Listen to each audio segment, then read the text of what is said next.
Alright, psychrock.com, back at you. Like, subscribe the channel, follow my website, thepsychrock.com.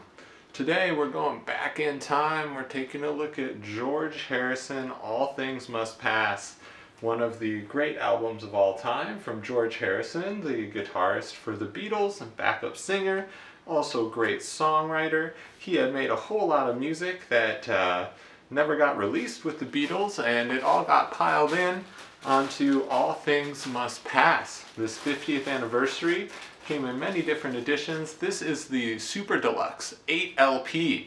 So what the hell's in the 8LP edition? Well, let's take a quick peek at the box here first. So you see we've got George on the front, edited from the original. We got the trees in color, everything else is black and white. This is in the same kind of army green. The side here, classic, easy to see, George Harrison, All Things Must Pass. The back is black. There was this come on buddy. There was this piece of paper that was on here, and I don't know what the hell they put that on there for. It left some little marks when I took it off. It was like half sealed on, but like not like fully glued down. They didn't know if it should be there or not. It was, I don't know, that was probably one of the complaints I have about this box set, because obviously that's not going to slide in and out of your record shelf or bookshelf very well. Let's pop her open here. This was what I was most excited about with this. 5 discs of demos. So on a bunch of these demos, it's just George Harrison and his guitar singing acoustic versions of his songs, alternate versions of his songs, and then actually there's a number of songs on here that didn't make it onto the album, so pretty rare material on here. The very last disc, disc 5, 6, well, we'll take a look through it. At the end there's all these jam outs. They're just like literally like playing like a blues in E and just jamming on it for like 20 minutes with Ringo Star, George Harrison, Eric Clapton, and other legends of the 70s music scene, just tearing it up. So pretty amazing, high profile thing. This is that weird piece of paper that was adhered to the back of the box. So yeah, it came with this thing like sticking there, but they only put the glue in 2 corners, like one corner here and one corner here, and it like peeled off but leaves little marks on the box. Not very well planned, I would say. And let's get this in focus here again. And then so you can see here on this side is the list of all the songs. I mean, you're looking at a lot of songs. So one disc, 2 discs, 3 discs, 4 discs, 5 discs.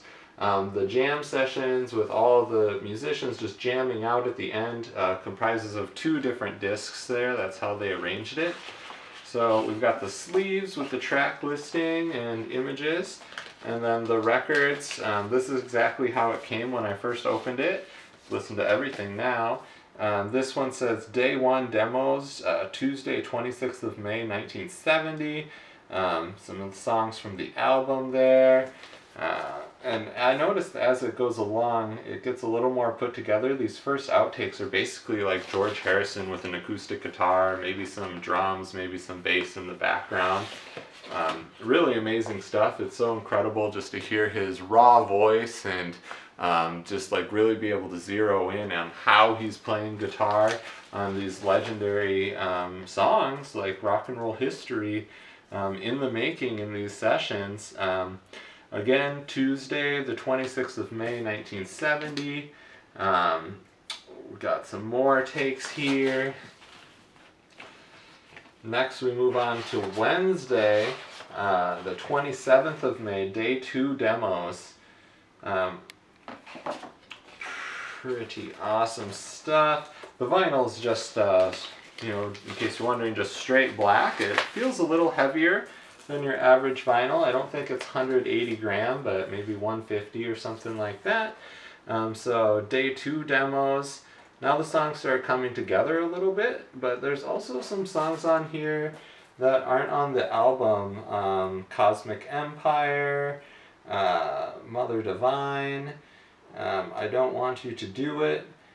So some outtakes there as well, some kind of like rougher cuts from George Harrison.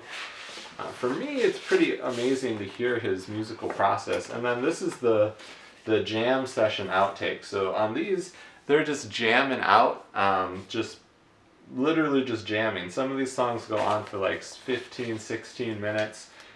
Just George Harrison playing guitar with his buddies, which of course is like the who's who elite of the 70s rock scene.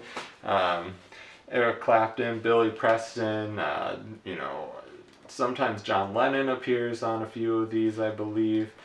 Some more outtakes, like It's John's Birthday, Woman Don't Cry for Me, Almost 12 Bar Honky Tonk,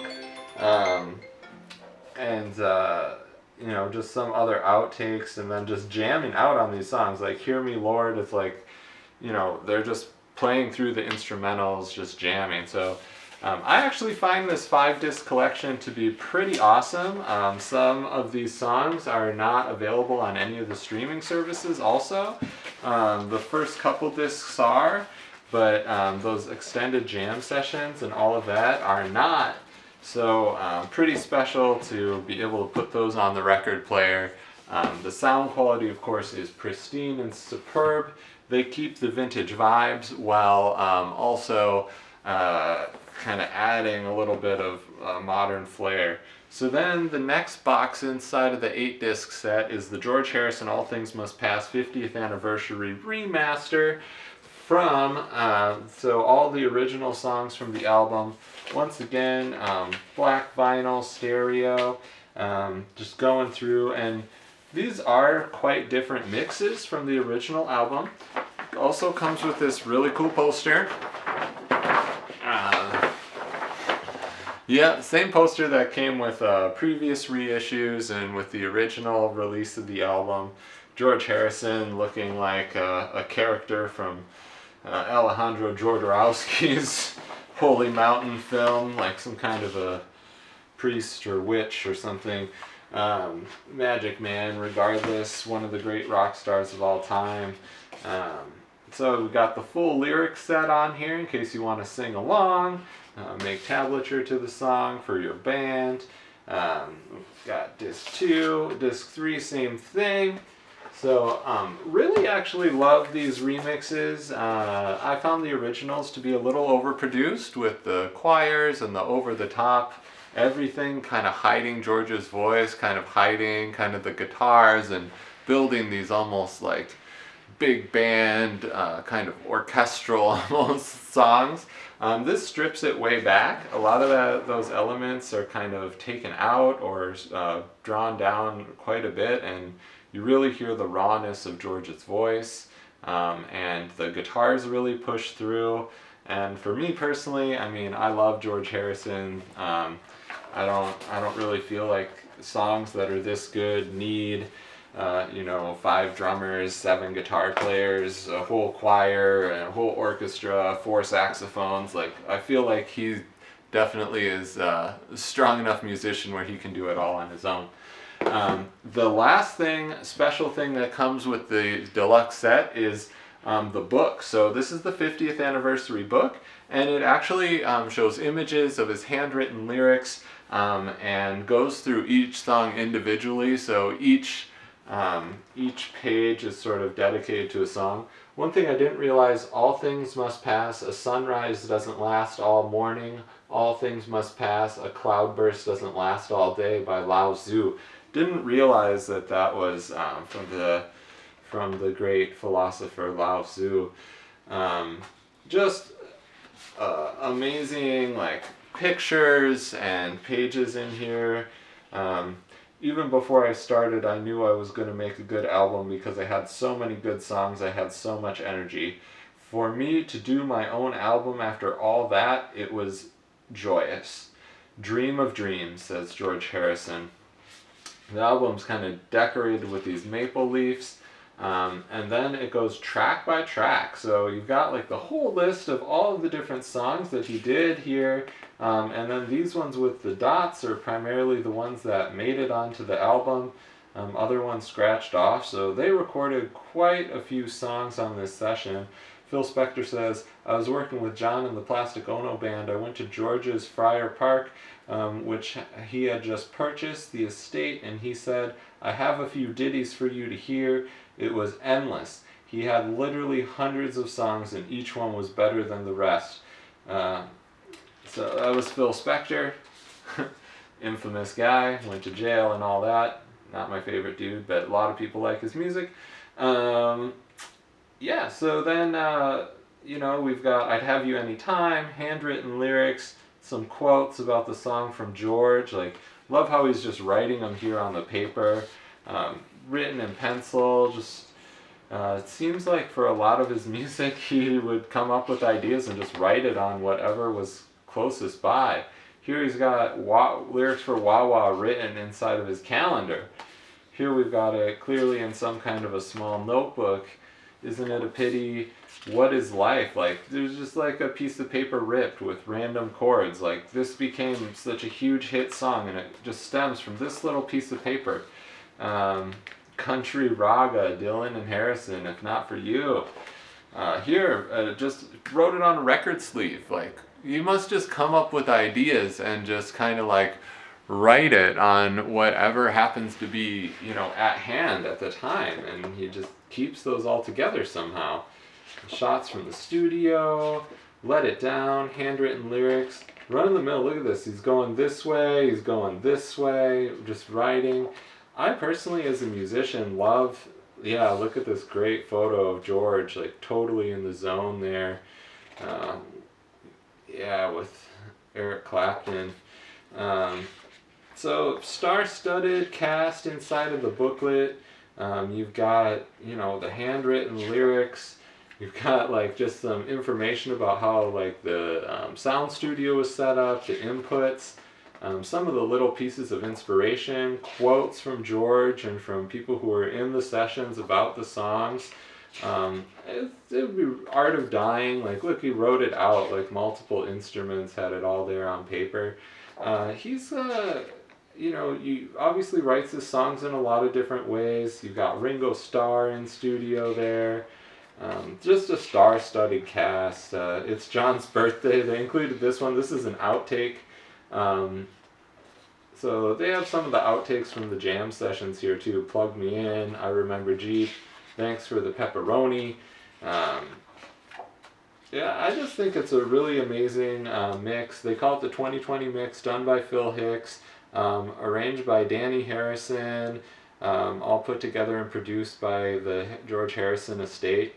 Real treat for fans, especially for people who love George Harrison, and particularly All Things Must Pass. One of my all-time favorite records, but I always felt like it was a little overproduced, and some of that, kind of bothered me because I just really wanted to hear George, hear his voice, and really feel his presence. So there you have it. I mean, everything you could need from George Harrison. There is a even more deluxe box set that's available. It's like $1,000. But I thought that this set was pretty sufficient for me personally. So the 8LP was definitely the way to go in my opinion. Love the book that comes with it and the additional discs of jams and outtakes. I can listen to this whole album all the way through. There's nothing in there that's bad. It's all, amazing music changing material in there, a real work of art, and really just big thanks to everyone who put this together. It's just a real treat in my collection. You guys should all check it out, and check out the psychrock.com. Not doing a lot of vintage stuff, but a lot of the music on there is inspired by the 60s, and then gets kind of stony and psychedelic. But follow the Psych Rock. Follow POW Magazine as well, a magazine from here in San Francisco that I write for also. And we'll see you around the bend.